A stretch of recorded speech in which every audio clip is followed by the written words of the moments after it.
بسم الله الرحمن الرحيم، والصلاة والسلام على أشرف المرسلين وعلى آله وصحابته أجمعين ومن تبعهم بإحسان إلى يوم الدين، وبعد. يقول الله سبحانه وتعالى في أواخر سورة التوبة: لقد جاءكم رسول من أنفسكم عزيز عليه ما عنتم حريص عليكم بالمؤمنين رؤوف رحيم. وتستوقفنا هذه الآية من أنفسكم. معنى من أنفسكم أي واحد منكم، من نسبكم ومن قبيلتكم، وتعرفون نسبه وتعرفون أصله وتعرفون جنسه وهو منتمٍ إليكم. وهذه آية مادحة لرسول الله صلى الله عليه وسلم أنه عربي من جنس العرب، وهو له نسب في جميع قبائل العرب. وربما هذه الآية لها أكثر من تشعب، لأن الله لما قال الله سبحانه وتعالى: لقد جاءكم رسول من أنفسكم، والعرب هم قبائل شتى، فرسول الله صلى الله عليه وسلم يمثل الجميع. فنسب رسول الله صلى الله عليه وسلم مع أنه معلوم وأنه مزكى وأنه مطهر وأنه مصطفى، فاختاره الله سبحانه وتعالى من أجمل قبائل العرب ومن أحسن معادن العرب، إلا أن لكل قبيلة لها التقاء في نسب رسول الله صلى الله عليه وسلم. وهنا يجب أن نذكر نسب رسول الله صلى الله عليه وسلم، ثم نعرف كيف تلتقي قبائل العرب مع نسب رسول الله صلى الله عليه وسلم.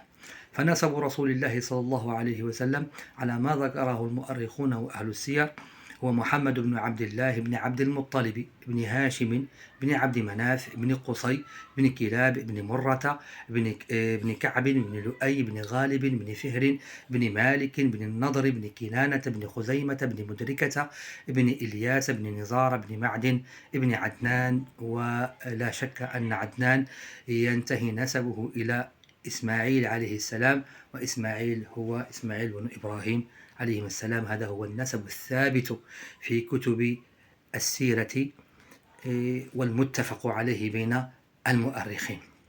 وهنا أجد إشارة في سيرة الشيخ ابن حزم، جوامع السيرة النبوية لابن حزم الأندلسي، وقد أشار إشارة لطيفة كيف تجتمع قبائل العرب في نسب رسول الله صلى الله عليه وسلم. ولها مستند هنا في هذه الآية: من أنفسكم. تتجلى هذه المعنى من أنفسكم في اجتماع قبائل العرب في نسب رسول الله صلى الله عليه وسلم، بعد أن ذكر نسب رسول الله صلى الله عليه وسلم وقال: هنا انتهى النسب الصحيح الذي لا شك فيه. وعدنان بلا شك من ولد إسماعيل الذبيح، وهو ابن إبراهيم عليه السلام. ثم قال: وفي عبد المطلب يجتمع معه صلى الله عليه وسلم بنو علي وجعفر وعقيل بن أبي طالب وبنو العباس وبنو الحارث وبنو أبي لهب. وفي عبد مناف يجتمع معه بنو أمية وسائر بني عبد شمس وبنو المطلب وبنو نوفل.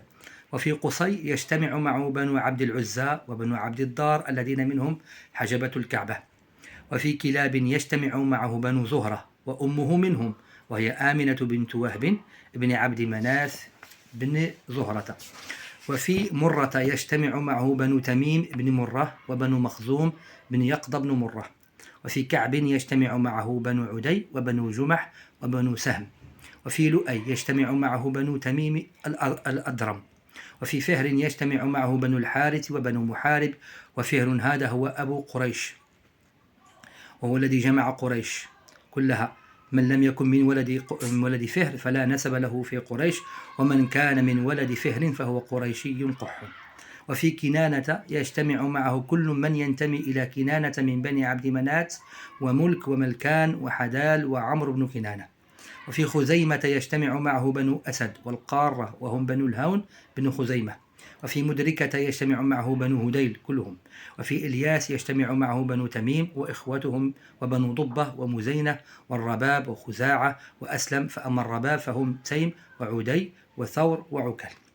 وفي مضر تجتمع معه قبائل قيس كلها: سلم ومازن وفزارة وعبس وأشجع ومرة وسائر بني دبيان وغطفان وعقيل وقشير والحريش وجعدة والعجلان وكلاب والبكاء وهلال وسواء وبنو جشم وبنو نصر وثقيف وسعد وسائر هوازن ومحارب وعدوان وفهم وباهلة وغنى والطفاوة وسائر قيس.